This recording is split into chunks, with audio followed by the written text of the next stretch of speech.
10 years. I spent a decade quietly suffocating on my unrequited love for Donovan. He finally proposed to me only after he had exhausted every resource trying to find Penelope, and gave up. Penelope was my best friend. She was also the ex-girlfriend who ghosted him 5 years ago, leaving him wrecked. When he slid that ring on my finger, I thought the worst was over. I thought I had finally won. Until the eve of our engagement. We took a trip out to the forgotten, backwoods Appalachian town where I used to volunteer. And we stumbled right into a nightmare. We found Penelope. A drunk was beating her in the dirt. The former prom queen. Stripped half naked. A heavy iron chain locked tight around her bruised throat. She dragged herself through the mud, sobbing, reaching for Donovan. He dropped to his knees, pulling her into a desperate embrace. Then, she peered over his shoulder. Her hollow eyes locked onto mine. Her voice cracked, thick with manic relief. Ainsley, I knew it. I knew you wouldn't lie to me. You finally brought Donovan to save me. Donovan and I went rigid at the exact same second. I stared blankly at Penelope. She was curled against Donovan's chest, shaking, weeping uncontrollably. A deafening roar rushed through my ears. The world tilted, erasing all rational thought. Wouldn't lie to me? Finally brought Donovan to save me? Bile clawed up my throat.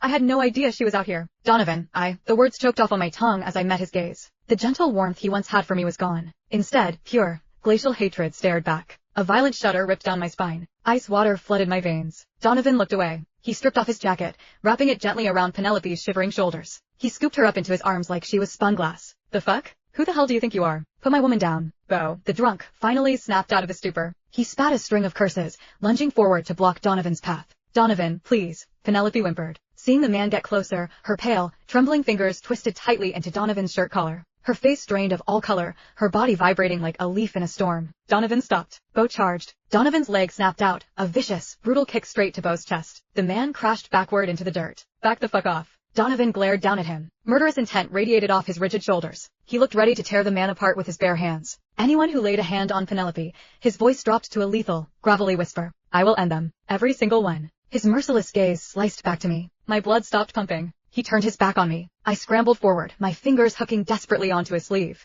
Donovan, please, you have to listen to me. I swear I didn't know Enough. He ripped his arm away. The force set me tumbling backward. I slammed hard onto the unforgiving concrete. Agony exploded up my arm. I could almost hear the sickening crack of my own bone. He towered over me. The venom in his voice shattered whatever fragile hope I had left. Ainsley, you disgust me. He walked away. He left me there, alone. Left me bleeding on the ground with a humiliated, enraged drunk. Stupid bitch. Look at the mess you brought to my door. Fingers twisted viciously into my hair. Searing pain ripped across my scalp. Bo grabbed my hair and dragged me forward. That's my woman. Why the hell did your man get to take her? He screamed, his putrid breath washing over my face. Since he dumped you here, you can entertain me tonight. He dragged me toward the rotting, dimly lit dirt cabin. It loomed in the shadows, like an open mouth waiting to swallow me alive. Blind terror crushed my chest. I thrashed wildly, kicking at the dirt, screaming until my throat tore. Let me go. Get off me. Help. Somebody, help me. Shut your fucking mouth. A massive hand cracked across my cheek. The metallic tang of blood instantly flooded my mouth. My ears rang with a high-pitched whine. He was too big. My struggling was completely useless. My muscles burned, exhausted.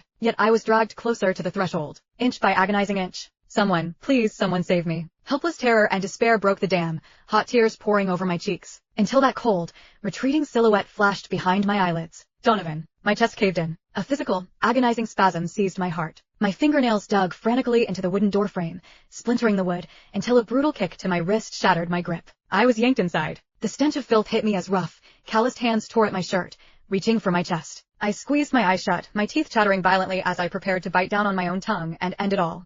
Get the hell off her. A familiar, furious roar shattered the air as heavy hands violently grabbed the man pinning me down, shoving him hard into the dirt. Ainsley, are you okay? Wyatt rushed in, planting himself firmly between me and Bo. He glared down at the drunk, his voice trembling with rage. Bo, you drunken piece of shit. Have you lost your mind? You put your hands on Ainsley. Half the town would skin you alive for this. The shouting seemed to snap Bo out of his stupor. He stumbled backward, though he didn't stop his vile, resentful muttering. Her man took my woman. He's the one who dumped her here for me. An invisible fist crushed my windpipe. Icy dread coated my spine, mixing with the sickening adrenaline of sheer terror. My lungs refused to expand. I pitched forward, my stomach heaving into the dirt. Wyatt, I gasped, desperate to get away from this rotting cabin. I tried to push myself up. Blinding, white-hot agony ripped up my right arm. A sharp, guttural scream tore from my throat. Ainsley, your arm. I think it's broken. Wyatt stared in horror at my swelling, purple elbow. You need to call Donovan. Tell him to get you to the ER right now. Wyatt frowned, looking around the empty, shadowy yard. Wait, wasn't he just here with you? Where the hell did he go? His voice trailed off as Bo's filthy words suddenly clicked in his brain. Wyatt scanned the shadows, realizing Penelope was completely gone. Disbelief washed over his face. Did he seriously?